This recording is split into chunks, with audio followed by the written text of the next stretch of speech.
In this quick tip today, we're going to talk about shooting motion control time-lapse using the internal time-lapse function on your camera. New cameras these days has the internal time-lapse function built in, but it doesn't mean you can't use motion control to get that dynamic movement you're looking for. So there's basically two types of movement with motion control time-lapse. You have the move, shoot, move, which is take a photo, and every interval the device will move the camera and trigger for another photo.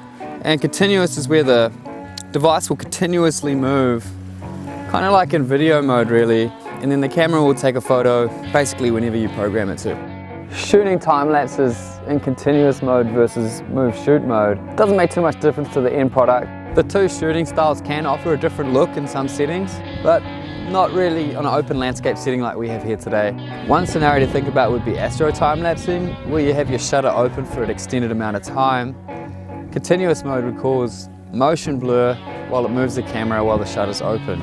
So move, shoot, move in this scenario for sure. It doesn't matter which camera you're using, whether it's GoPro, a Red, Blackmagic, it all kind of works the same. Settings will be the same on the Genie Mini. Today we're using the Nikon D750. In the camera menu, I'm going to select time-lapse photography and set up my settings. First of all, we've got interval, and I'm going to bump this up to 5 seconds. Basically taking a photo every 5 seconds. It's a nice still day, not a lot of movement in the clouds. So a photo every 5 seconds will help sort of speed up a bit of movement and you can really see the motion in the time-lapse. A rule of thumb in general is the longer your interval, the faster your subject will appear moving in the time-lapse. Shooting time. This is basically the record time of the time-lapse. Today I'm going to set this for 25 minutes. And I can also see on here the play time, which is the length of the clip once it's compiled. So yeah, 25 minutes, photo every 5 seconds, gets us a 12.1 second movie. Internal time-lapse settings are all set on the camera. I just need to open the Syrp Genie app, connect to my Genie Mini and set my movement. In the app I'm going to select new time-lapse. And the first thing I'm going to do is hit the plus sign at the bottom, which is the advanced menu. I'm going to scroll down the menu to movement type.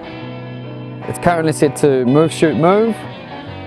If I choose continuous move, then we're after what we're after. Now I need to set my time-lapse parameters in the app. I also need to remember to set them the same as what I set internally on the camera. Record time, I set for 25 minutes. I want to match this on the app. Interval, I'd set for 5 seconds. I'm going to match this also. And playtime, you can see I've got 12 seconds like on the camera. The parameters are all set in the app. Last thing I need to do is set my movement. So that's my start and end point. Set my start frame about there.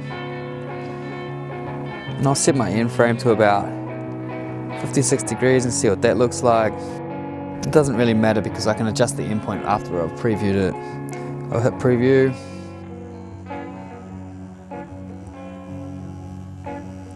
I can see my horizon's nice and level. The lake's looking good. Maybe it's panning a bit too far for how long our time-lapse is, so I'll just adjust that back to 50 degrees. And now I can return home and start my time-lapse. Time-lapse parameters on both the app and camera are matching. My movement settings are set. I can press record on the app and make sure I press record on here.